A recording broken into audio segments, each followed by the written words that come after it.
Sa isang Game 7 na ginanap sa hostile territory ng Detroit, ipinakita ng Cleveland Cavaliers ang isang malinaw na mensahe. Handa na silang lumaban para sa finals.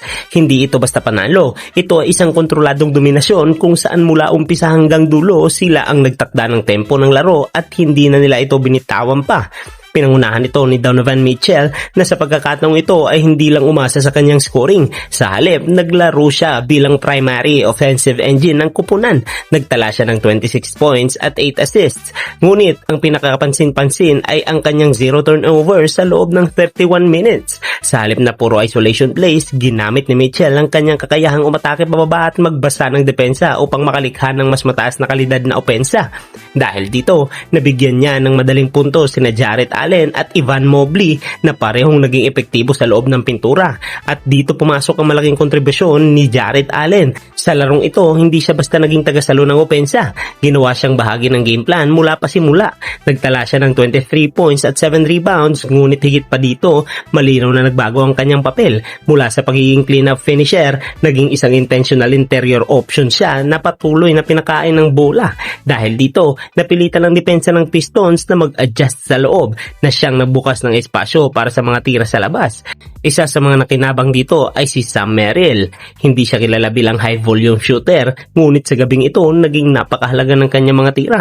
Kumana siya ng 5 3-pointers mula sa 8 attempts at nagtapos na may 23 points. Ang mas mahalaga, ang kanyang mga tres ay dumating sa mga kritikal na sandali, mga pagkakataong sinusubukan ng Pistons na bumalik sa laro. Sa madaling salita, hindi lang siya basta nakascore, nagbigay siya ng momentum control para sa Cavaliers. Samantala, sa panig ng Pistons, malinaw ang kakulangan sa enerhiya at execution. Si Cade Cunningham ay kapansin-pansing napagod matapos ang sunod-sunod na high-intensity na laban, lalo na't kamakailan lamang siyang nanggaling sa isang seryosong kondisyon sa kalusugan. Nawalan siya ng rhythm, partikular sa labas, at nahirapan siyang mag-impact sa huling bahagi ng laro.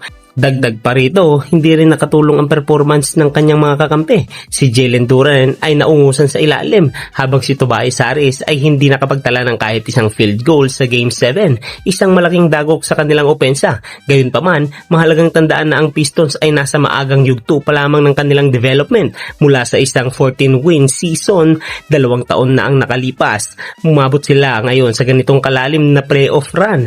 Ibig sabihin, ang pagkakatalong ito ay bahagi lamang ng kanilang proseso ng paglago. Sa kabuuan, ang Cavaliers ay hindi lamang nanalo. Pinatunayan nilang kaya nilang mag-perform sa pinakamataas na antas sa ilalim ng matinding pressure. At ngayon, 4 na panalo na lamang ang pagitan nila sa NBA Finals. Ang tanong ngayon, handa na ba silang tapusin ang kanilang sinimulan?